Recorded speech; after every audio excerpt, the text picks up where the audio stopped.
Hey, yo, what's good? We in the building, man. This is Flamingo Fred, the Bird of Paradise podcast. We got some special guests in the building, all the way from Detroit, man. Go ahead and introduce yourself, gentlemen. Yo, what up, though? This is Phat Panda. Samwise. 902 hype. Quick CP, what up, though? Hey, man, what's good with you, gentlemen, man? We appreciate y'all coming to tap in from the D, man, holding it one down one time. Hey, shout out to the big homie. I'm gonna send this to him. The big homie Capes Pulinino from the D too. He gonna appreciate that, man. We show love. All right, nice. that's what's up. Shout out to him. Yeah, much love. So, man, can y'all tell us a little bit about yourself and where you from and all the whole shit before I get to running my mouth about aliens or whatever? Yeah, absolutely. Well, we all hail from the Detroit area. I'll let everybody kind of speak for themselves.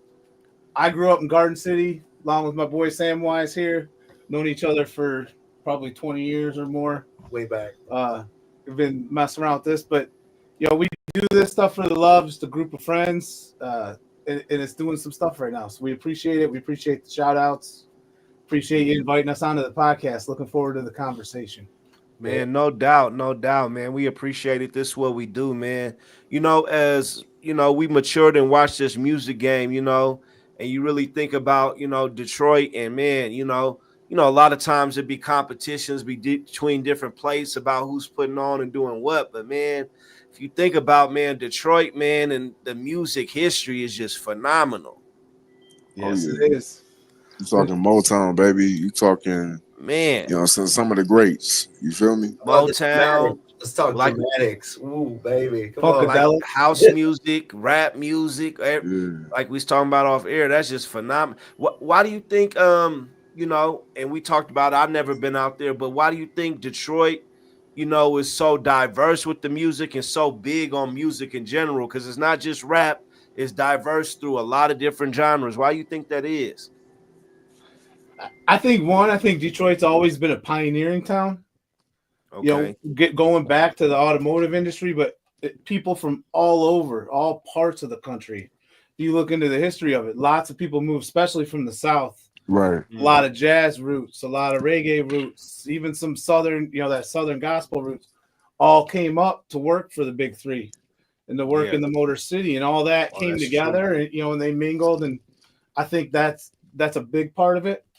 I think Nano taps into that. So Nano's the DJ, and he DJs house music down in Detroit all the time. He hip hop, all kinds of music. He's the expert on that. But Yeah, I mean, I think like you said, in the early days, a lot of people migrated here from different parts of the country to come start another life here, and with that they brought their flavor to the city, and obviously Detroit had theirs. And so like any big city, man, when you got a big melting pot of flavors, it's kind of what transpires, you know what I mean? So the music's that universal language. Music's what brings people together. Most definitely. And I think all those different areas and those different backgrounds and experiences cause for some new music and cause for us to take, even with the house. Chicago, they're credited with the house music first. yeah, Detroit really made it its own. I mean, in the 80s, early 90s, Detroit was a place for adventure. You go out to these abandoned areas where you might go drive for a mile until you see some guy with a flashlight, and that's the spot. Everybody's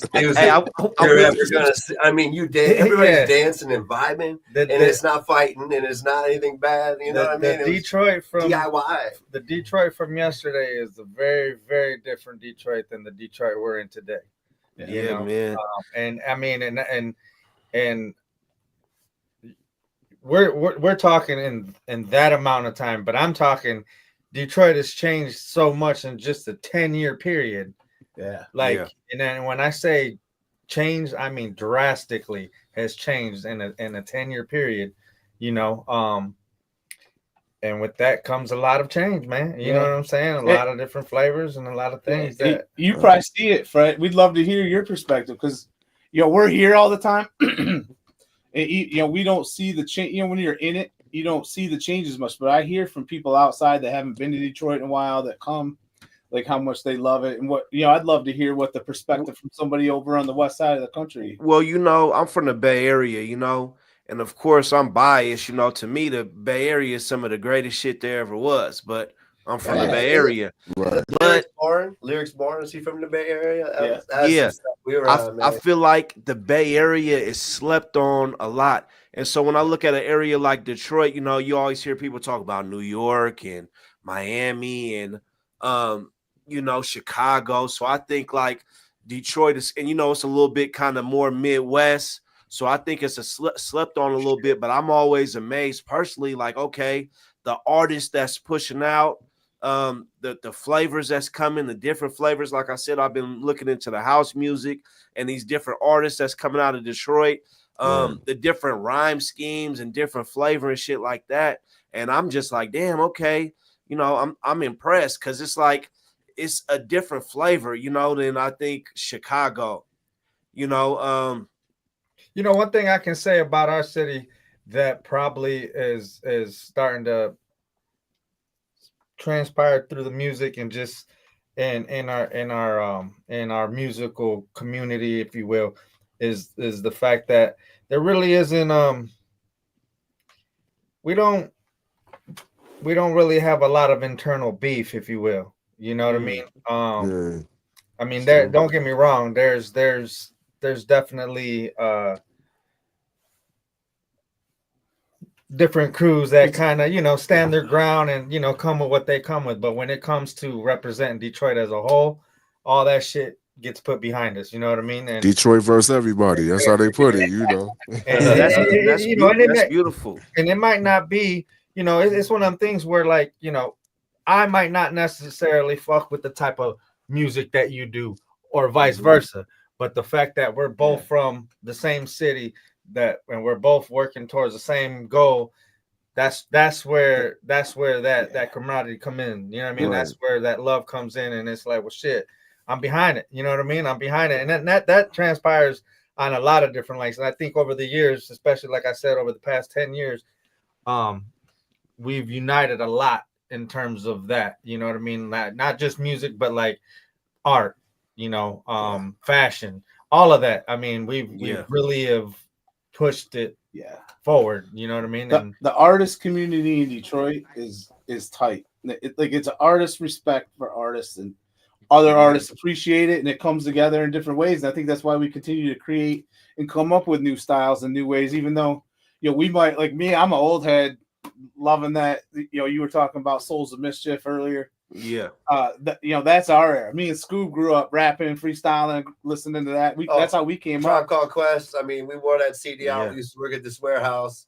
I mean, we'd be in 101 degree, listen to JLB all day, drive home, listen to the Tribe Called Quest, stay up real late, trying to do it. and I'm more of the death row era. I come from that era. However, as a DJ, I'll be honest, I came up as a dance music DJ. Like you were talking about house music and things of that nature. Music. My older brother had a record pool and was on the well, he started here in Detroit, but then moved out to Milwaukee, and was on B100 out there, which is like their hip hop station, and had the record pool. So he was getting records sent to him every month from all the different labels. He worked real close with Luke and all of that. So all of that was always around. But being that he was in that Milwaukee, and we'd go through Chicago, a lot of that flavor I picked up on, because a lot of my older brothers, cousins, and all that, they were always playing mixtapes with that type of music. So for me, that's where my music originates from. You know what I mean? That's where my style originates from. I'm a scratch DJ, break dancing music, anything up tempo. To be honest with you, it was always hard for me to even slow my shit down to scratch the hip hop, because I was just always so hyper. You know what I mean? 86 BPM. Yeah. 86 Like- BPM gives them anxiety. Yeah, like, I need to be fast, and that's where the two hype comes from. I'm a hyper motherfucker. You know what I mean? And So it was he's always good. hard. We're But dragging him down into the hip hop. And then you got Q. No. Q comes. He's the young buck. Q's the young Yeah, buck. you know what I'm saying? I And he bring in comes up that with another generation. So like 50 Cent and Kanye generation. You know what I'm saying? Yeah. That early 2000s gen, which that was everything for me, right? But man, I'm so tapped into past to present right now. Like I love going back, quote unquote, digging in the crates, and I love, what Yeah, I'm saying, going through my Apple Music and finding something new. So that's what I love about our collective right now is that we represent the multiple generations, and at the same time, we do it for the love. that's Yeah, right. I mean, the music is this shit is all about love. A lot of times, I started with the music also, but it made me develop into more entrepreneur, businessman. Of course, that's my family background, but it's music is for the love, and doing these different things, and I find myself starting to study, different music and branch out and do different things and start to experiment. You know, that's what it's all about, and raising the vibration and having, like I was telling you about LaRussell earlier, but he was like, Yeah, he said something, somebody told me it's about making music fun again. You feel me? You get to a Yeah, yeah, certain age where you growing and you maturing, like, man, we ain't trying to hear about a whole bunch of negative shit all the time and Right. Right. this the demon of self-destruction and shit all the time, man. We trying to, Right. vibrate like the tribe or somebody. yeah. You'll find, especially I told you, we got a lot of projects going right now that are going to be rolling out more. But even the stuff we've done so far, for the most part, you listen, it's a positive message. You can tell we pull from those influences. The De La Soul, Tribe Called It's Quest. it's it's Yeah. fun. It's fun music, man. You know what I mean? right. It's Plus, it's none of that depression rap type no, shit. You know what I'm no. saying? Yeah, Like, Plus, it's it got this electronic vibe to it. This crafted from the Detroit techno, the psychedelic trance parties we used to go to in Yeah. Toronto. And you really can't talk about Detroit without saying Jay Dilla too. oh I mean, right now Dilla. yeah, we grew up. I was a mile from the studio Mhm. where Common made like water for chocolate or like yeah. chocolate for water. Yeah, and I mean that sound every time you go to your Logic Pro X, you got a little Dilla, that snare, that Dilla. I mean, just the way he crafted them beats made them different than everybody was making them. Changed the way people looked at beats. It influences us in Yeah, Detroit. most definitely. Like I've been studying eras, I'm big on the 60s, 70s, and 80s of going back and looking at music and different shit. And if you notice, we were in a time where, you went to work, but then you got dressed up, Friday, Right, Saturday, you got dressed up, in the 70s, you put on your flies outfit and you went to dance. You went to dance and have fun and go, right. talk to a lady, do this, do that, go link up with your homies and do that. And I mean, we hit an era with this. I don't know what the cause was. Maybe it was the streaming and the isolation where it was just like depressed and you know right. what I Oh yeah, mean. This Yeah. drug, the like it's drugs. just Yeah. Right. Yeah. like drugs That's used to all be that cool, like the sizzler. psychedelics, but they Man, don't went somewhere else with it. Yeah. most Yeah, definitely, man. that's one of the reasons. That's one of the reasons why Dark arts. I've always been into up tempo music and electro and just anything with like that break dance vibe or any of that type of shit because it was music that made you move. It wasn't that shit that you just stood there and you know what I mean. Like Right. I didn't really get to appreciate like the backpack rap or that era till later because again for me I just wanted to make people motherfucking dance. That was it. Like Yeah. I'm naturally I'm just a hyper motherfucker. I mean that's why they call Yeah. me that. But so I like when I 902 get behind them things, my job is to make people dance, not head nod. Now I get it and I understand that shit. I appreciate it more. But for me, it was always I want to see people dancing, whether it's break dancing or just whatever the fuck, man. You know what I mean? Like it was all about moving, dancing, Yeah. and I guess Yeah. again, like you said, man, even with like the hip hop, I I gravitate more towards the party music. You know what I mean? That shit that Yeah. you can dance to. You get a lady and hang Digital out. That Underground. type. Yeah, exactly. Oh That type man, of shit. did you? Shit that'll get the party started. You know what I mean? A That's big message to that is that, like my brother Fat Panda said, you know what I'm saying, success and the struggle always been coexisting. So we want people to know that you're gonna always struggle. Life wasn't, you know what I'm saying, life gonna come with the struggle. Yeah. But guess what though? You can still move your hips with the struggle. You can still have a good time with the struggle. And You that's what Yeah. we doing. you We need having a good time and struggling at the same time. Hey I look man, at like it like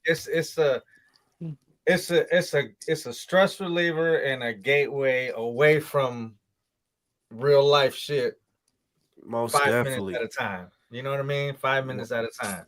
You know, So you everybody got stuff going on. You're working all week. You're doing this. You know what I mean? Hey, the bill collector's calling you, man. Hey, look, I got my own problems, man. I'm trying to go vibe out and listen to some music and party and forget myself. You know, for however long I can. You know, and right. Right. I Yeah. think to be honest with you, and this is the part of the reason why I do this show. I tell people every week. It's about really about connecting with people, talking to the artists, and bringing that connection back, but it's raising a vibration. And I feel like the underground people are Yes. coming back to be able to do that, whether no matter what genre you're in. Because if you look at the big leagues right now, the mainstream, like it's some people popping, but it's like it ain't like it was when like DMX was in this, and that. It's like it's open for anybody to do what you want to do. Everybody has their little pocket of fans over here and over there and over there. It ain't just, oh, you can only turn on this channel and these are the only people you can listen to because they broadcast. And Right, now yeah. with this social For me, media, everybody can do what they want. I feel like a lot of that shit that's big time, or that's hit the big time, or that's whatever you want to call it. A lot of that shit to me has no longevity. You know what I mean? Like those aren't songs that like a Can I Kick It or some shit like that, or a G thing. These Yeah. songs that come out these days, a lot of that shit that's on the like I I don't even remember half that shit a week later, let alone years down the road. You know what I mean? So that's what I mean. A lot of that music, it just has no longevity to it, man. And um I think that's a big problem with music, because everything just is just going You missed the hooks. right. It's just going 100 miles an hour, but not necessarily that. But there's like I said, there's no longevity. They don't work these records. You might have one or two, like my man's Kendrick's shit that's out right now, that like you'll hear it fucking everywhere 24/7, but there ain't many of them. You know what I'm saying? A lot of that shit will come and go. That's a tune that, yeah, maybe 10 years down the road, it's gonna be a banger. You know what I'm saying? Like I, it's gonna be one of them tunes where you play it and it'll take you back to something. But a lot of that other shit that comes out right now, it just and, it, and that's what you said right there. That's what I wanted to touch on. It'll take you back to something. The music that you last and remember is the music that gives you a feeling. You know what right. I It mean? That instantly makes takes you you back to a feel something. Yeah, period. and and a lot of, I mean, to me personally, I'm a motherfucking bright motherfucker with imagination. Like I like shit that I go back to that could spark my imagination and I Right. could Oh yeah. tap into. A lot of this shit ain't doing nothing for me. Yeah, Yeah. exactly. And that's you're right, man. Like, and for me as a DJ, just playing music for people, I mean, because I know what it does for me. When I listen to certain jams, I think of different, maybe different parties or different places, or where I first heard the shit, or just anything of that nature. But Right. when I'm playing music, that's essentially what I'm trying to do. I'm not just trying to make people dance, but I want motherfuckers to reminisce and, oh, that's it. I ain't heard that in a minute. I remember this, and it just takes them to a happy place. You know what I mean? Yeah. And like you said, a lot of that shit these days, man, it doesn't do that. You know what I'm saying? Like it just doesn't do that.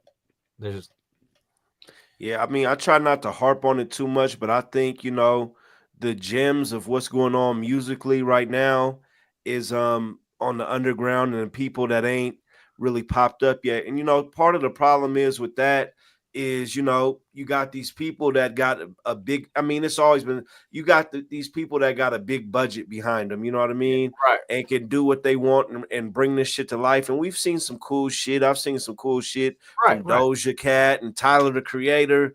Oh I've seen yeah, him put out some cool shit, but it's like it's really about having that budget behind you, and it sucks, but it's cheaper now than ever before. But you got to have that budget to bring this shit to life, whatever your thing is. You know what I mean? And that's what I've been seeing to myself. It's like you start getting overwhelmed because you want to do so many things. But I'm like, man, I got to create these. I really want to make movies, but I'm like, I got to create these out of this world visuals. you know, Mm-hmm. and I can see it in my head. And it's not just like a music video, but it's almost like a mini movie with the music attached to it. Yep. You That's know, with everything. And I see that.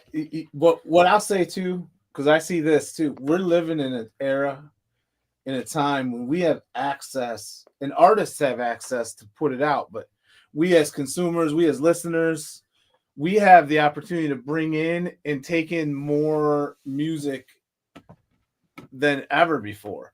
But I think to both of your points is it does lack a little bit of that connectivity that you might have had with something when you didn't have all that access.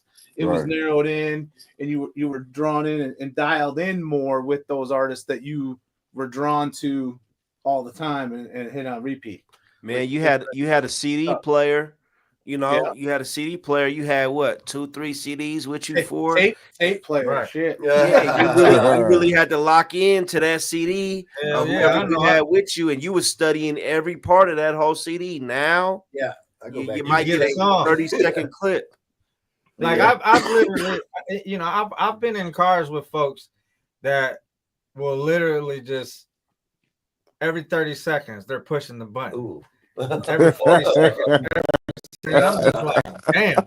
Like nothing about this He was music. laughing because he's thinking Fat Panda. You were riding around with Fat Panda. Like nothing about this music wants you to listen. You don't want to listen to this shit from the beginning to the end. You know what I'm saying? Man. Like to the point where you just. But that's the thing. Is like you said, man. You know, we're in a different time where there's so much access. You know, so much access to whatever, and it's almost like a fucking overload. You know what I mean? And it's hard to brush through this shit. So that's why you're a 30-minute drive. You 60 Trying to fucking find songs. You know what I'm gems. saying? Like, you know what I mean? I Like, got my title. player. whereas, like you said, back in our Front to time, end. we'd have a CD, maybe 2, and you lock into that motherfucker. You knew that Man, whole you from beginning to end, Oh, God. skits, all that You- shit. My pops, man, I'm gonna tell you what, and it was like a fucking blessing. My pops had this big ass fucking case of CD. He had this Yeah. big case of, and there was a lot of shit in there he never played. Where'd he got all this shit from? I don't know, because he didn't spend none of this shit. But I mean, I remember finding the Far Side in there. I Oh, there remember you go. finding Yeah. the Tribe in there. I Oh, remember yeah. finding the old Ice Cube in there when he Oh, was yeah. solo. I remember Yeah. finding the LL Cool With the J. fucking tag Man, on the stone shit. man, you know, motherfuckers only know the hits and this and that. But I remember That's something listening good. to the full LL Cool J, Milky Cereal, like all this shit. I was Yeah. like, what the fuck is this shit? And I mean the whole CD back to back to back to back. Yep. Yeah. Motherfuckers don't have that now. They skipping through and Right. snippets and the singles. We had Yeah. I had the I'm Bad tape, listening to that thing over and over. I'm bad. And Old even school LL. you know, even mixes, man. To be honest with you, as a DJ, because I grew up listening to a lot of DJs, a lot of mixtapes, and shit like that. Is just even how they were created then versus how they're created now. It's just a whole different ball game, man. You know what I'm saying? And you know, like you said, you know, in them days, I would listen from beginning to end religiously. I could word for word, sound for sound, sample for sample. You know what I mean? Like straight up depict everything in that whole. Now, you know, it's not like that, man. It made you, but you know, if you go to listen to some people's shit, it made you sit back and discover, you know, the crevice, like the deep other places of what motherfuckers was doing. And I don't think we're doing that. Right. Like I remember listening, and this person I think is underrated as fuck, even though he's one of the best all time, Slick Rick. Oh man, yeah. I remember listening to his shit like front to back, and he had a track on there that motherfucker probably would never get no airtime now. The shit was called I'm Top Cat, and the beat was, you know how them Slick Rick beats used to be. Yeah. I don't know who the producer was. It was kind of like offbeat, kind of weird sounds, and the fucking cat was meowing through the whole beat. Good evening, and I went out and, you know, this nigga was catching his words and throwing them, and it was like Slick Rick be talking to himself, and that shit was raw as fuck. Nano got to open up for Slick Rick a few months ago here in Detroit. Man, Slick Rick is one on my list. Like, if you really dissect him, it's like he when you get to a certain point of being a lyricist, it's almost like you talking to yourself. If you notice that or go Man. study it, you throwing some shit out there and you kind of in a way responding to yourself. And Slick Rick was the fucking master of that. Yeah, True storytelling. Yeah, he really was. He is. He's Yeah. still cold with that shit, man. Yeah, Slick Ricky. But Yeah, most people will never discover a lot of that shit because they not gonna go. They only gonna they know children's story maybe, but they not really gonna go listen to that whole thing. You know what I mean? right. Yeah.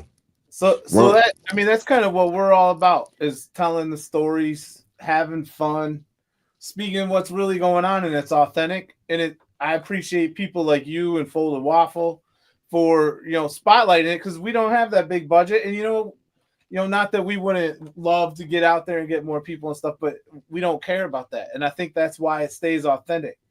right. I've known Q for years. He grew up in the church. My father was a pastor, a Baptist pastor, and Q grew up in there. Yeah. Then we didn't see each other for 10, 15 years. He was doing his own thing on music, moved back, and we connected. Scoob, or Sam Wise, a.k.a. Scooblicious. Known him since we were in middle school, high school. Grew up working together and freestyling every lunch hour and our hour commute home down Southfield Freeway. And then Fernando is the neighbor of one of our buddies. And we just get together and have fun. And it's people like you and your show that helps us get that positive message out there and tell our story. Like you really can't get, in my opinion, more organic than what you have. You know what I mean? Like literally, my neighbor, his homeboy is like, yeah, my neighbor's a DJ. He's like, my buddy's a rapper. I'm gonna introduce you guys and fucking Right. Yeah. a few months later, this is what's come of it. And It's it's fun, and that's why it's pure and authentic. And that's dope, man. And a lot of times, a lot of artists that have been putting in the work. I got my big bro, he's Grammy nominated for, a track he did with Lupe Fiasco. Man, there's a lot of people out there that's been putting their heart and soul into this shit, and they might not be Jay-Z, but I'm of the belief, man, we gotta shine on these people and show them love.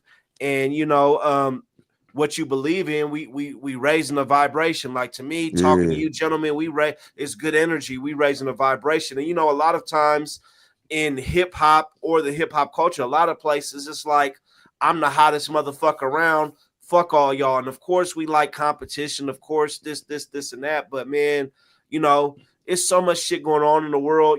It's about raising the vibration. And I got this feeling that's like weighing down on my spirit of this thing that I have to do and push forward. And it's really just about getting people to vibe. That's why I want to do this shit. I want you to feel how I'm feeling and feel this energy. It ain't even about being the rawest motherfucker there ever was. It's just being the rawest Flamingo Fred there ever was. You know what I mean? That's a fact. And pushing this shit. And we need it, and we need to discover, okay, these gentlemen in Detroit, they got their flavor. They contribute in this. I always refer back to, Tribe Called Quest, and them, they had the Native Tongues and Queen Latifah and all these people was partaking, man. That's what it was about, man. It's like if we was in the jungle, man, and your tribe got this going on and my tribe got this going on, and it's coming to, you know what I mean? And let's come together and feast. You feel me? That's what it's supposed to be, but they'll take you away from that with all this distractions and technology and shit that they do. Yeah. So I mean, and that speaks to us like totally, because Native Tongues is a perfect example, because I think all of us can relate to that. Everybody knows them, and some of our biggest influence came from that Native Tongue group. Oh yeah, for sure. But you got Jungle I'm Brothers. Fat Panda Studios, but me and Scoob, or Sam Wise, I keep saying I'm going old school, but we've been writing and freestyling and doing this for years. Q, I got to know doing them through the church, and we would freestyle doing Thanksgiving feasts for the community and things like that. We had PA set up. And then Fernando, but we each have our own things going on, but at the same time, we're doing our own things as groups, and each person different. So I'm going to give you an example. So Q, myself, and Samwise with our boy TSH is got this group collective we call Blended Lenses. So we're slowly dripping some stuff out. There's going to be a new one coming out called A2 by them. And Travis was a big ambient trance techno DJ in Detroit. He did some stuff under Plastic Man's with Richie Hawt and things like that. So we all wanted to bring our own and vibe and during the perspective pandemic, we started like just thinking, why don't we do this? We all got computers, we all got Logic. Let's just start. Yeah, You know what I'm saying? Why not? So that's an experimental project with blended lenses. Then you got Fernando is in a group with Dirty White. Yeah, called Dirty White and the Highlight Social Club. They've been doing some big stuff. They've got a couple albums they've put out in the course of what, 12, 18 months? Yeah. We actually just released one probably about a month ago. And yeah, I mean that's actually who we opened up for Slick Rick. Bone Thugs, like come on, man, talk about it, man. They opened up. We got some shit coming up with the Furious 5 this coming year. Yeah, we've been doing a lot of shit with Sugar Hill and things of that nature. But I'm also part of a collective, like DJ collective. Yes. Which, by the way, you said you're from the Bay Area. This collective of mine, this group that we do, it actually kind of takes away from, not necessarily takes away, but we model ourselves after a collective out of the Bay Area, which is the Invisible Scratch Pickles.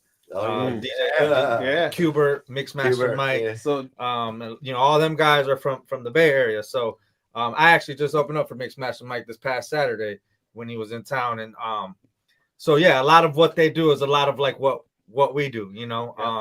We all have our own styles. We all have our own thing that we do with our, different little collectives or whatnot. Yeah. But we come together as a crew and, become one mega crew. Decon Scratchers, check them out.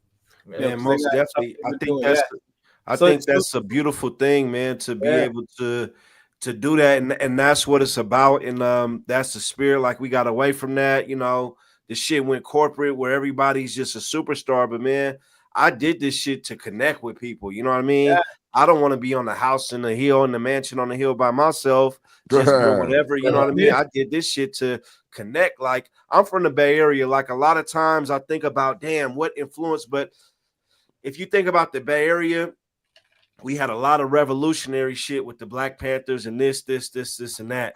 And then we also had, a lot of the pimp culture, a lot of, gangster culture. And a big thing that I think people sleep on about the Bay Area, we had a lot of fucking hippie culture. Yeah. You know what I mean? And all that shit blended in with the black people and the white people, this, and that. That's why you got motherfuckers with glasses and, you know what I mean? And all the type of shit. And that shit was really about vibing and connecting and, you know what I mean, making music and doing all that shit. So I think, that's what it's about for me, is to connect and vibe and do shit like that. I mean, what else is it to life? You know what I mean? Yeah, that's what I think, pulling from all our different perspectives, but these different, all within the one umbrella kind of, we're all connected. Like I said that, and Fernando said, or Nano said, the music community, artist community, especially in Detroit right now, is just, it's a lot of love. It's that vibe. Everyone's about kind of raising that vibration. And when you're bringing in people with different vibrations and getting together and creating and putting that stuff out there, you're just raising that vibration in a different way, and it's taking it even further and further.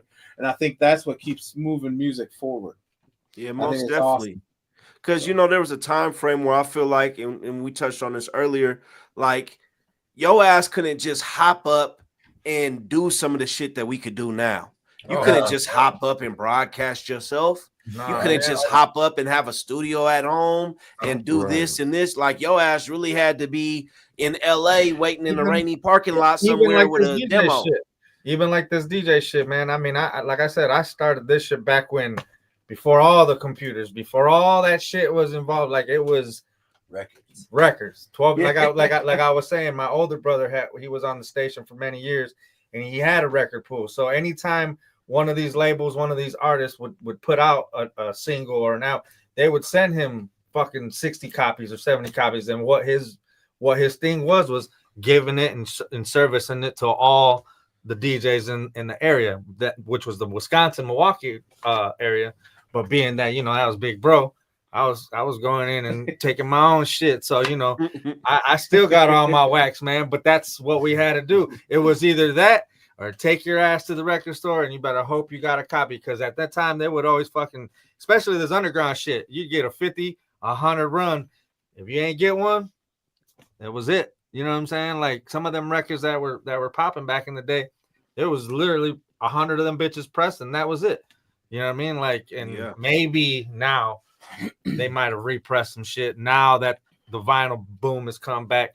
But yeah, man, I mean, like you said, there was a period like as a DJ, you really had to put that fucking work in. You had to get out there, not to mention the bread it costs. Shit. You know what I mean? Like you had to leave your job and go, you know what I mean, live in the Buick in LA, and I mean, shit, you almost had to sell dope just to be a DJ. Shit, you know what I'm saying? Like, right? You know what I mean? Like, you had to have a squad because shit, everything was heavy than a motherfucker. Now it's, look, man, look at this bag. I go and DJ with this shit these days, bro. Like, I still trip out on this shit.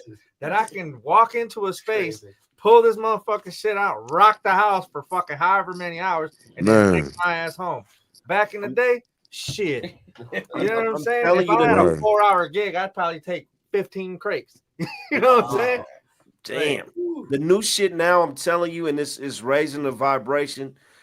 And I don't know if it's some people gonna disagree, but I've been really researching lately this VR, you know, and there's a lot of people already in this, you know, this virtual reality doing shit, DJing, doing this and doing that. But I think with this VR, it's gonna come to a point where, man, motherfuckers is with the headsets at this function. Right. You know, I used to do some shit prior to COVID, actually.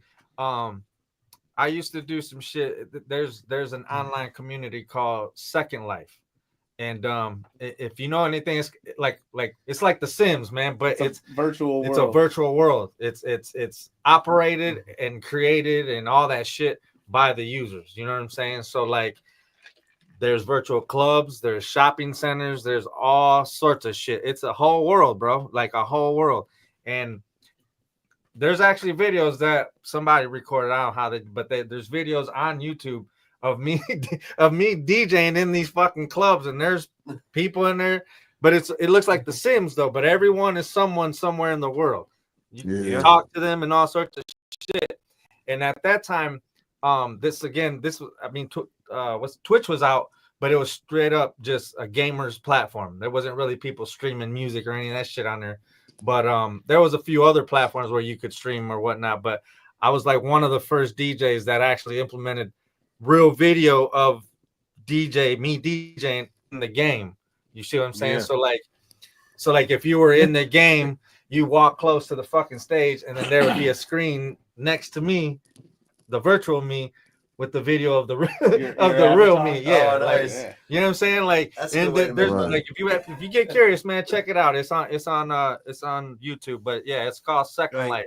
Send me any links, man. I'll check it out. Yeah, and it's basically like what you say. I mean, it's the only difference is you're sitting at the computer. But I mean, they could turn that shit into the VR, like the VR thing, and it'd be damn near the same. You know what I'm saying? I'm telling you, I don't think a lot of people are tripping on it right now.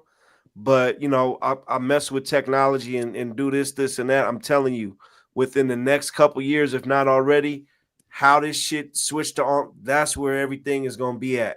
Mm-hmm. People thought I was fucking crazy when I was telling them about this shit back in the day and how you could DJ in the game and all this other shit. Like, I wasn't telling nobody. I would just, like, if my boys came through, I'd show them, and they'd be like, "What the fuck are you doing?" You know what I mean? Like, because I would run it the same way I would. Like, I'd shout people out and shit. I'm so and so from Detroit, motherfucking all that. I ran it like I was doing a mix show, but it was in this game. And so, you seen that movie Ready Player One? Yeah, motherfuckers it's crazy. I'm telling you, I'm watching it right now. They got like the new Batman game. If your ass want to go here, you want to go there, do this, do that, and it's linked. It's the meta. It's linked with Facebook and all this other shit. And it's I'm telling you, just like you had to get on when motherfuckers was like, "Fuck the internet, fuck social media." You know what I mean? Remember, motherfuckers was like that. Eventually, like you had to hop on social media and you had to hop on, you know, all this shit. That's how you about to have to hop in this VR. And remember, I told motherfuckers now. Yeah. Hey, you heard it first. You know what I'm saying? When I was doing that shit, people were like, "Man, what the fuck?" And then all of a sudden, COVID hit, And then everybody started streaming from Twitch and all this other shit. DJs, and I'm not talking about like video games. I'm talking about DJs started going live and shit. And I'm like, Right. that's the shit I was already doing. But in this fucking game that everybody thought was fucking weird, now it's all normal. You know what I'm saying? That sounds like know, a great place to do a concert. Yeah. Yeah, do a You know how that concert. shit go. It's gonna be a couple years from now. Motherfuckers like, man, I should have jumped on it, right? Because I got my homie, shout out Jim in the Retro Room Records. He like, man, me and the wifey putting on the headset. We in the living room. We at the club dancing and shit, listening to That's DJ. what Q does it right now. Q's an avatar for real. No. Yeah. Q's in the virtual world. He's really an avatar. Hey, man. Yeah, shit's a trip. But I mean, that's the world that we're in, man. You know what I'm saying? That's definitely the world. That sounds And- convenient. And I always say, man, you know, technology can be your best friend or it can be your biggest enemy. You know what I mean? It has its pros, it has its cons. For DJing, this is, you know, it's again, like I said, the pros can be this, Yeah, the easy of this, but the con of that is yeah. all the bullshit that it ushers in. You know what I'm Yeah, saying? I mean- Like motherfuckers don't necessarily have to have that drive that I had back in the day. Like if you really, really, really wanted to do it, you really was gonna do it, and you'd find out real motherfucking quick if you wasn't gonna do it because too expensive or shit was too heavy or you just couldn't do it. You know what I'm saying? It wasn't like it was Yeah. these days where you could just I'll buy a little board for $100, go download a bunch of music for fucking free, and now I'm a DJ. You know what I'm saying? Like that's cool that that's possible, but that's ushered in a lot of bullshit. You know what I'm saying? Now with So- this internet age and shit, you know, and going forward, it allows a lot of people to take shortcuts. They never had to come outside and hop Right. off the porch and you know what I mean, damn near be in the streets to be a, you know, independent artist and shit like that. So it is a lot of shortcuts. But like with something like the VR, the dope thing that I see about it is, you know, you're gonna be able to build a club or whatever, and it might be a Creativity. 1990s theme club, and everybody that's on that vibe can go vibe there. And, You know, and that's Yeah. that was exactly what that game, that Second Life, that's exactly what that is, but minus the VR. You know what I'm saying? Like it's you're Yeah. sitting at your computer, but like bro, I've there was a period of time, man, like because I used to work at the hospital and shit, doing CAT scans and stuff like that, and I left so I could pursue. Well, my lady ended up going and doing her thing, and now she's in corporate and doing her. But I pursued the music, so I left the hospital. But there was times like I would come home from work, and I'd do like 6 hours, but I'd do 2 hours at this person's little club, and then I'd what they call that shit teleport. You know what I'm saying? You teleport to this person's club and it'd be a whole different vibe. So I'd do like I would do sets at different Nice. people's spots like a within New this. York comic. You know what I mean? Like it was like if I was driving downtown and I'm playing over here at this bar for an hour and then I'm going over to this spot over here but it's all within this game, man. I'm and telling like you you. said, each That's one dope. had their own vibes. You know, there was clubs that, you know, were straight up like Miami style clubs. There was clubs that looked like fucking, you know, rock clubs and whatever your thing was. You know what I mean? Like, but yeah, Yeah, I mean, it sounds crazy. Like it sounds crazy even talking about this shit. But I'm telling you, to even get down, that's where I see this is where that shit is going. To get down, motherfuckers ain't gonna be traveling, say, all across the country as much to go perform at some underground club. They're gonna be doing this shit. And on some real shit, I left out this platform. It actually has its own currency. It's called the Linden dollar. So like, wow. So like you can go in there and buy some lindens. You can go in there and buy lindens or whatever, and then use that in the game to buy property, build this, build that, change your skin, and do all the fucking shit that you do. You know what I'm saying? But you can make it in there too. So like, say for instance, for instance, if you're an artist and you want to sell paintings, or if you're someone that makes skins for like, you know, the different players or whatever, you can have a store that sells skins. Or for instance, me as a DJ, I was just charging to go and DJ. You know what I'm saying? So I would charge whatever, but it actually converts over to real money. Like I've cashed out a game real money. You know what I'm saying? And I've never actually bought money. I've always just charged for my service. You know what I'm saying? Man, And y'all then you putting can people on also game. you could set up a tip jar in there so people will tip you. That's the future. You know what I'm saying? Y'all So putting that people shit on adds up. game. Hey, And it's you know what I game, mean? man. Like I Because know it's I probably yeah. sound crazy as a motherfucker right now. I didn't realize he was He's a looking Lincoln at man. he look my man's looking at me like, what the fuck are you talking about? No. But I'm being dead ass serious. Like, No, it's got it's own if you brand. look at technology, man, it was a point in time where you had, say you might have had a mom and pop pizza shop and you was just word of mouth doing your thing. You was wherever you was at. Then the TV came along. Your ass had to figure out how to get a TV commercial. You know what I mean? Right. And then now the internet came along. That's like somebody saying right now, yeah, I got a pizza spot, but I refuse to put it on social media. Right. You gonna think they crazy. Right. So in a short time from now, it's gonna be like, yeah, man, I make music, but I refuse. I ain't fucking with that VR. It's gonna be crazy. You know, So I'm telling people now, cause get ready, cause if you an artist trying to make or do your thing, your ass better get ready to take these steps, cause it's gonna seem crazy if you can't take part in what's going on. right. You got that, Scoop? Hey, if I can do a concert from my basement, that's a dream right there, right? Yeah. Let's set up the We're basement. on a world tour, man. Set up the Right. basement hype. We'll do our new Oh, track, man, A2, coming out. Blended Lenses, A2. It's coming out. We're going to send you that track for sure. It's a psychedelic dance floor type track. In the track, I say that Q's going to be like Big Sean, finally famous. Finally famous. Because whenever I put his stuff that I jump in James' truck, we listen to a track he just did. He's coming out beats like every other day. I don't know. He's on a mission. I hear Q's voice on there, and I'm like, oh man. I mean, it's just got that deep, smooth flow. I think he's gonna make it. I'm an old head. I'm trying to boost him up and get him up there because Oh man. the world needs to hear it. Q's Quick got CP. the gold. Q's got the golden voice, man. And the golden Man, heart. And the I'm golden with heart. it, man. The One line of of the top 3 communication. humans I know is Quick CP right there. Yeah, From a man, heart that's dope. standpoint, individual standpoint, and just being a student of everything. That's the man right there. Man, Top that's 3 dope. humans that I know. And Q was close with James' dad, who's a preacher, was very influential, of course, in my life, man. Just a deep, like when he looked at you, you felt that somebody was looking right at you. You know what I mean? You don't get that a lot in this world, and it was really heartfelt. Yeah. That's another connection too that we have that we don't have, if you will. Like I grew up playing the drums in my church.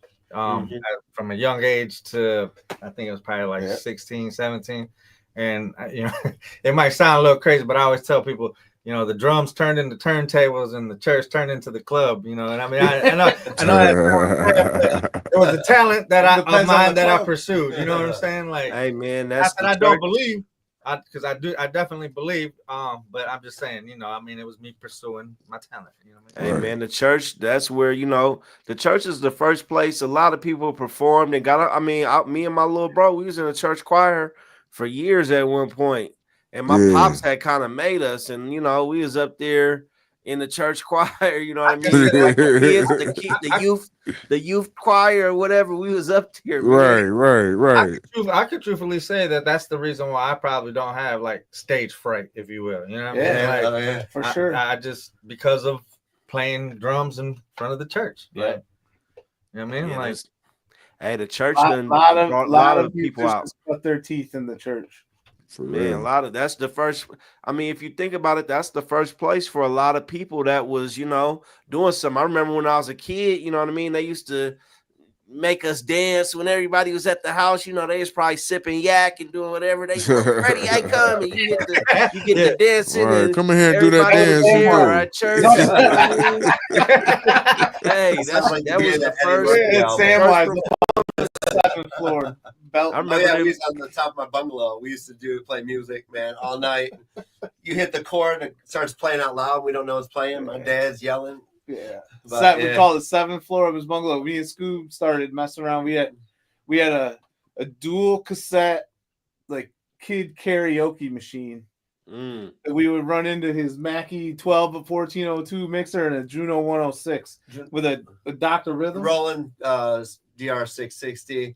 And we also had the Lexicon Vortex, which was like this effects rack that came out during the techno days, man. It came out real cheap. And it was just a super sweet, dope, crazy effects rack. We travel with that, just like set up shop with mics, get psychedelic, and just drop lyrics. Hey, that's the way, man. That's what I did. I broke into my brother's room every day, got on his turntables. I knew when he'd come home from work, so I hurry up and lock his shit up and get up out of there. By the time he caught me though, he caught me. He came home early and he caught me, but I was rocking and he let me stay on there because he heard me cutting it up. And when he fucking tapped on me, I got freaked out. And he was like, "Keep going, keep going." So I kept going, and he just. That's why you always go faster. You were trying to get it done before. Yeah, I was just the rush. My big bro used to have the big keyboards. I forget the name of them, but you remember the keyboards? You could make the beat in the keyboard, and it had the disc and shit that popped in and out of it. So I was fucking with them, and then my big bro, shout out, Conquest. He had the studio. So man, I'm first hopping off the porch, man. I go from hopping off the porch, becoming, of age, and I'm in the studio every day, just experimenting. He had made hella beats. I'm just in there doing whatever, you know what I mean? Trying every flavor. So man, it was actually a blessing. Just it was kind of like what they would call artist development. You know what I mean? At this time now, it's not so much a big deal, but you'd be surprised how many people don't got studios. But man, he let me hop in the studio, and I mean, I must have recorded like 50 tracks. Yeah, that's awesome. Just experimenting. I mean, people was coming through the studio. I remember there was times I was dropping I had dropped 13 verses in one day one time. I was just, man, we playing PlayStation, we on the, hanging, eating in the studio. And man, I'm thankful for that time because man, it helped me develop and grow. Man, speaking of the church, man, I used to have my little sister at the church. When BET had the ciphers going on, I used to go rip their beats off YouTube, burn the CD, and then I have my sister in the booth at the church. She'll play the CD, and I'll be on stage with the PA system, just freestyling over every beat. She tired of me, but I'm still going. I suck, but you know what I'm saying. That was like the artist development because I really, you know what I'm saying. Shout out to the Bay Area. One of my dreams, man, is to freestyle for Sway. And that was me in my stomping ground, just trying to practice freestyling every day. And that's what I did it at. You didn't suck, bro. You didn't suck. I heard some of them freestyles. I gotta give mad love to the Bay too, man. Because as a kid, like I said, I'd break into my brother's room, jump on his shit. But at that time, there was this they're still around, but there was these battles called the DMC battles, and they were on VHS tapes. And those tapes were actually how I got to discover cats like Qbert, and that whole posse from the Bay, Mixmaster Mike, D Styles, Shortcut, all the motherfuckers, man.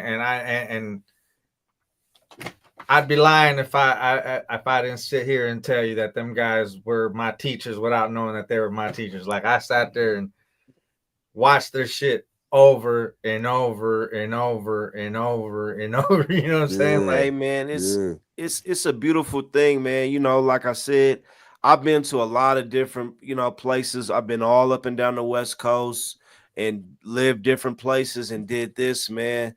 And the Bay Area is just something you gotta experience, and I'm sure there's other places that you gotta experience, of course, but the Bay Area is just such a blend of culture, different things, the influences, still carried over from like when funk music and shit was popping in the 70s and all this shit, the different style and the clothing and the hippie, the bohemian shit, it's just something you got to experience. When you talk about Detroit music too, I think growing up listening to the Electrifying Mojo. I don't know if you ever heard of him, but he was a radio DJ in Detroit, and he was like positive. I mean, he had this vibe to him, man.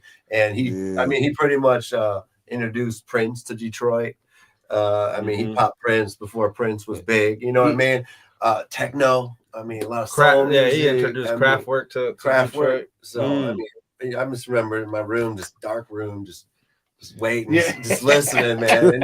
And you start to visualize the music, which helps you sort of, when you get in that studio, all that stuff starts to blend in together, and that's where blended lenses, because all that stuff, the techno, the psychedelic stuff, of course the hip hop. I mean, I had the tape with all the hip hop. Talk about LL. It's like Radio, first one. I had the tape to that. I mean, we started listening to Walkmans going in the bus, going to basketball games with Easy E and D.O. to the C, and Roundhouse, there'll be no disagree, and just that first Ice Cube when he came out. I mean, that just was blew me away. All that stuff, EPMD on the tape players. You know how I had to listen to that show? The show that he's talking about aired out of Detroit. I'm from Lansing myself. You know anything about Lansing? That's MSU Spartans. That's where I was born and raised. So that's about an hour and some change from downtown Detroit. But for us over there to be able to listen to this mix show, what we used to do is take the cable cord, that you would plug to your TV for the cable, and touch it to the antenna on the box, and that would give just enough play to be able to tune in that shit. But we'd have to stay right there and listen to it. You know what I'm saying? Like record the Mojo and all them.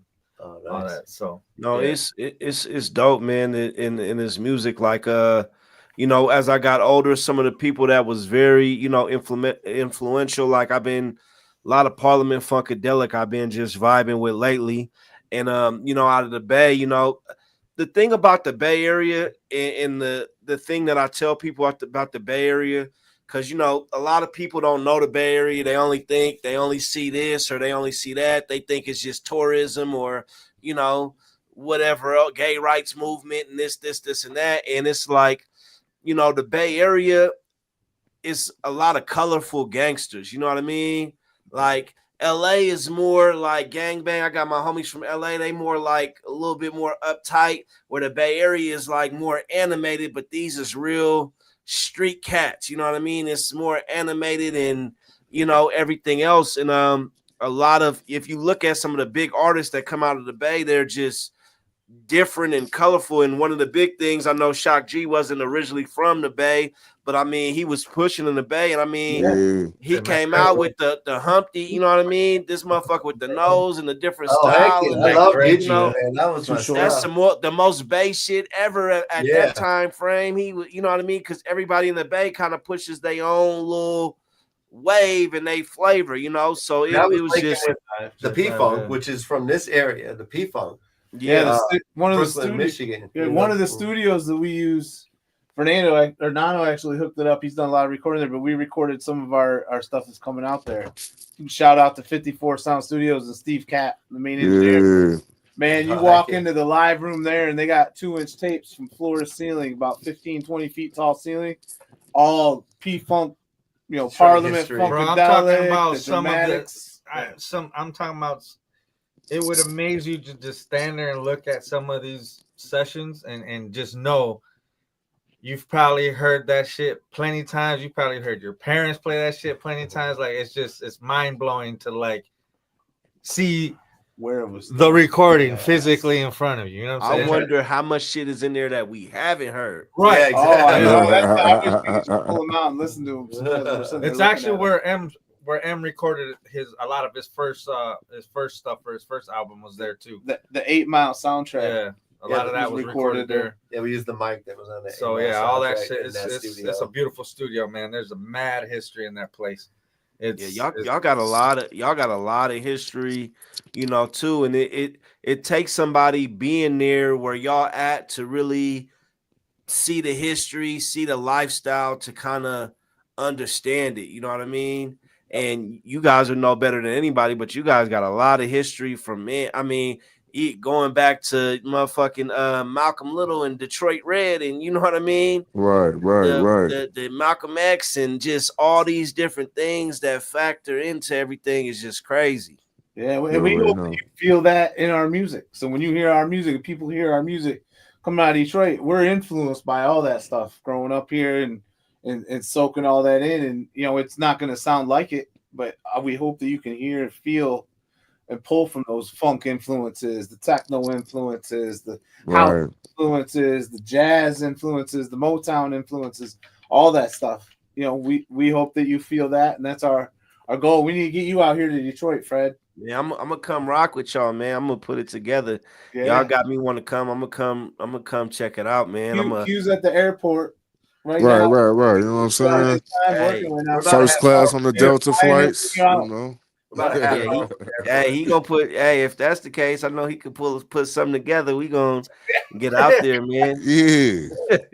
You feel me? Put your boy on the express package and hop out that motherfucker easy. Oh yeah. You know, Straight I've been through. wanting to get out to the Bay myself, though, man. Like I had through COVID and during COVID, I had locked in with a couple of cats on Twitch, DJs that were from that area, and just yeah. got to kicking with them. And I was like, man, once shit gets back to normal, we all get back to working, man. I'm gonna come out there and come fuck with y'all and shit like that, man. So I Sounds definitely, like the trip is in. definitely It's want a to do that. it's a beautiful thing, man. What do y'all think about what the Alchemist is doing? I like it. It's different, man. I let Q speak to this too, because Q1, he's a student of the game. He studies up on everybody, but Oh man. he rocks with some of that. Like he can flow over some of those beats he's been doing lately too. Yeah. Alchemist, big influence. He been in the game for quite some time and still relevant. And I like what him and Hit Boy just did within the Hmm. past year or so. You know what I'm saying? So with him rocking with like a lot of the Griselda movement Hmm. and you know what I'm saying, and really a lot of artists. I really think that Al is premier. You know what I'm saying? He one of my favorites right now. I like the I get abstract it, bro. sounds and all that. Yeah, I mean he did that shit, with Larry June out of the Bay, and Yeah, they had, he took Larry June to another level. You feel me? As far as what he's doing, and it was so crazy because being in the Bay Area, yeah, we had a lot of hip hop. Like if you look back at the Souls and Mischief and shit like that, but in the Bay Area, they was like hip hop. They was like, man, that's some it was a fine line between hip hop and some backpack shit. Like the Bay right, always had right. like some mob music or some dance music. So to see the Larry June work with the Alchemist, which is basically was strictly hip hop, was crazy.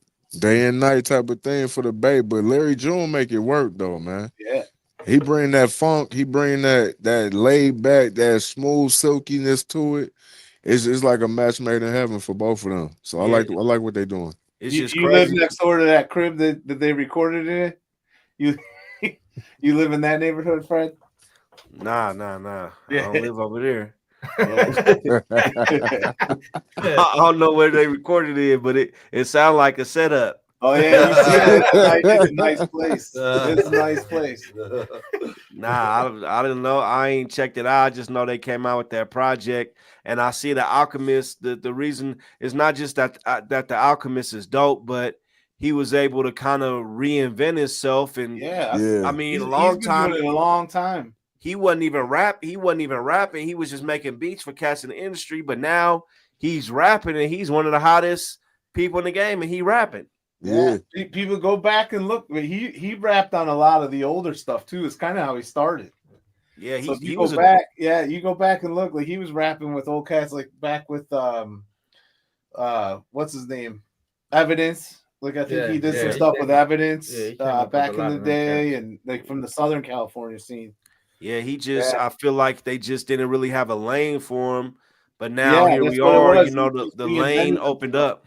Now he is the lane. That's the thing I love That's about right. today.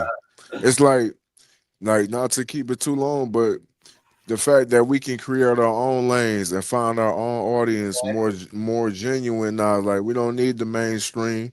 It's cool. That's a cool push, but now you got so much access to your own audience. You can go find them. People gonna share you.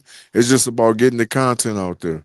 No, most definitely. And yeah, you could talk about it however much you want, but it's a beautiful thing that, man, no matter if you want to be the motherfucking Call of Duty rapper, you know what I mean? And you got your Right. crowd with that, you could do it and find your people and do that. And it's a beautiful thing. You're able to go push your line. They selling merch, they doing this, and that.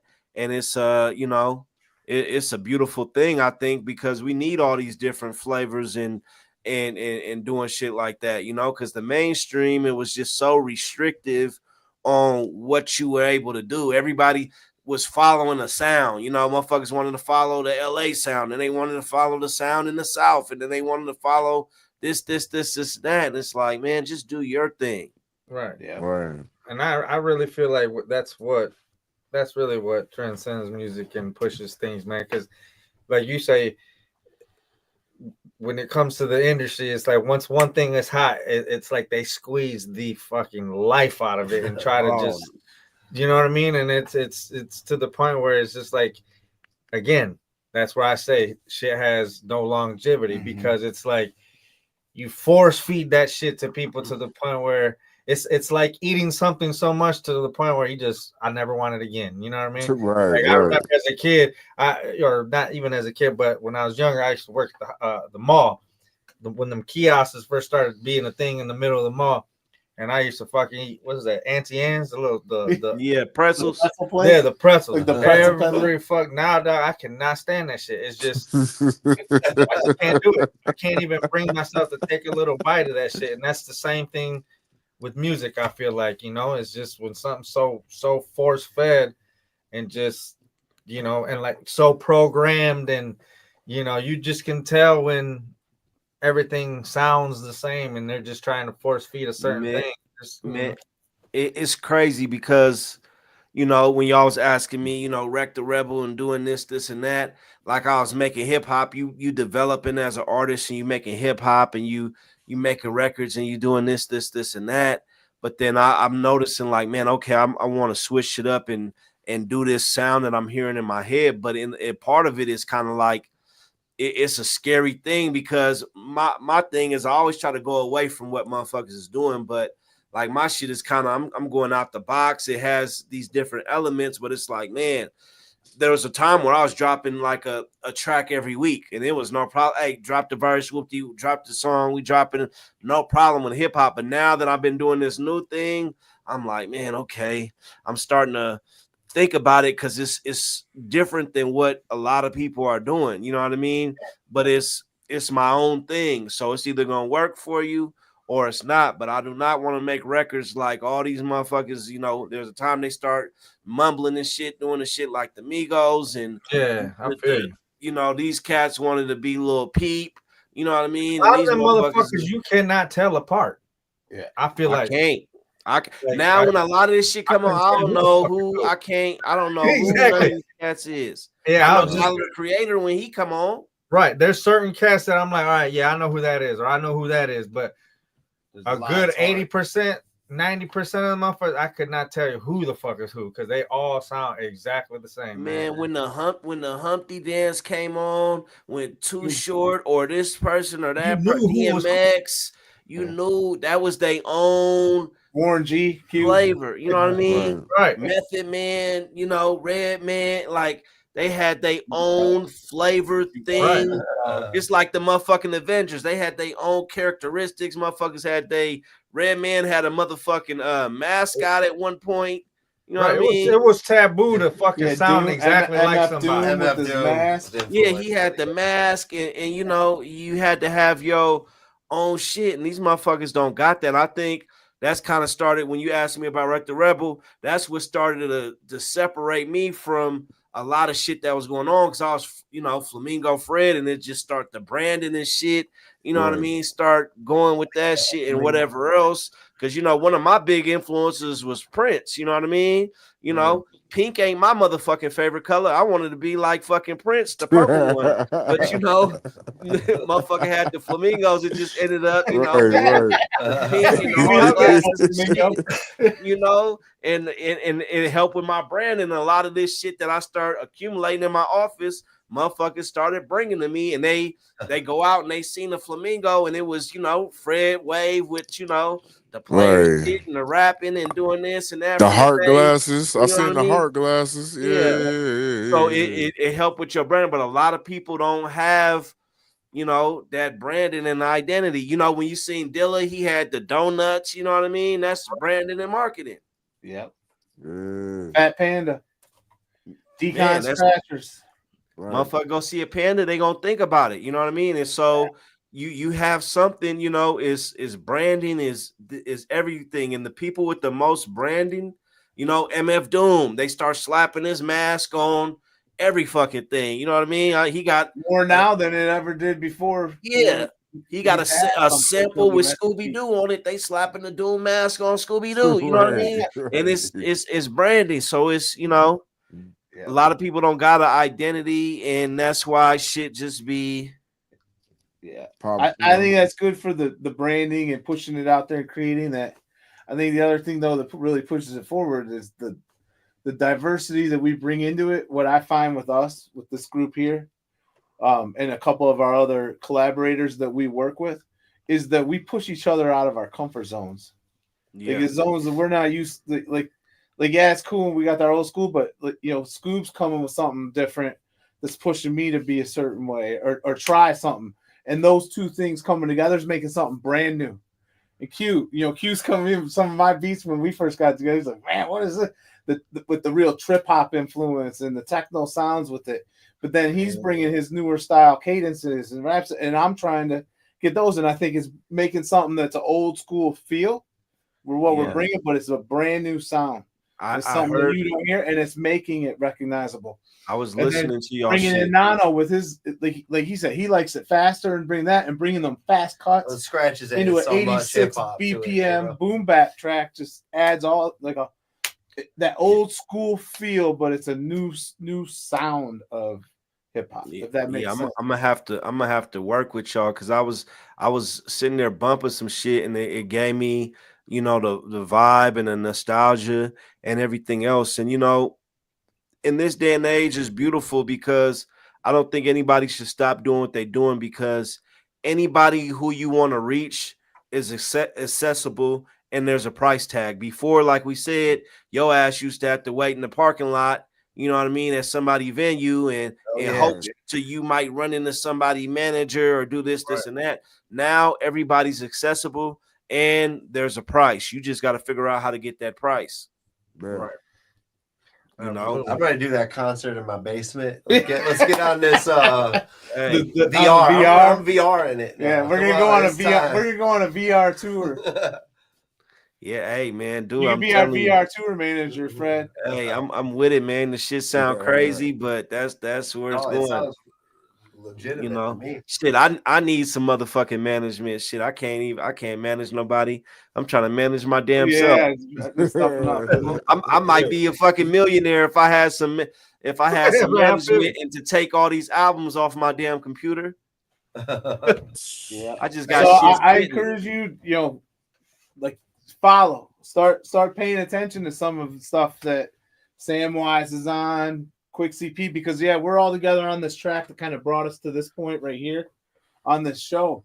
But especially if you like the diversity and hearing new, fresh, something that's just different coming out of Detroit right now. We got the blended lenses, you got Quick CP's doing stuff, Decon Scratchers and Nano with Dirty White, Phat Panda, Samwise, and we're all doing stuff together, but on different projects, and each one has its own different sound.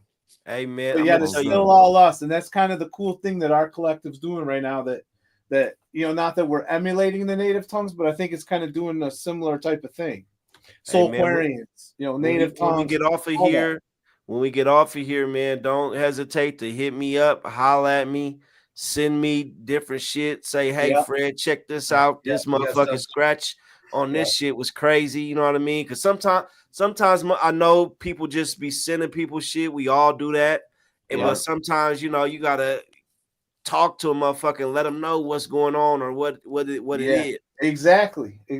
So on that point, November 20th, so a week from today, there's a track that's dropping. It's a Phat Panda track. with 902 Hype, and then I collaborated for the first time remotely with a producer out of Germany named AK420. Okay. I heard a beat, so I had made a discipline when I really started getting back into this, and I had to write. So every Saturday morning, I would dedicate. I said I have to write minimum 30 minutes. I wake up with my coffee, and sometimes I'd be listening to beats I made that week to write to, or else I'd listen to stuff just instrumental hip hop that's out there. And I stumbled on this track, and this song just came to me. And then Nano got on and added some cuts that flavor just really hits home. You can feel the passion in it. It's called 10 out of 10. Drops the 20th. So make sure you check that out. It's already playing on some radio station stuff up in Lansing and stuff like that. But getting some good feedback. But it's one of the real positive messages too. Yeah, man. And you feel Make it. sure You y'all feel that send vibe. it to me. Then you got Quick That's CP and Samwise on a track that's produced for the Blended Lenses that I helped do some vocal production on. But then our boy TS Hawthorne, he's the one. He was the techno DJ. He produced that one, and that one's a hot dance one. That's more Nano's wheelhouse with the speed on the Blended Lenses project. And then Nano's working on. He's opening up for Furious 5 and the old school cats coming up. Sugar Hill Gang and shit. Yeah, Sugar Hill Gang. But solo, I do. Me and my partners, my DJ crew, we do different monthlies around the city and shit like that. But like some of the sets that I do solo, like I do some of the electronic festivals around here. So when I do solo sets like that, the sound that I do there, it's known as ghetto tech. Some people might know it as jit music or juke music, if you will. It's real fast, up tempo, booty music almost. You know what I mean? So a lot of that has a lot of very scratch heavy, doing doubles and tricks and all that kind of shit.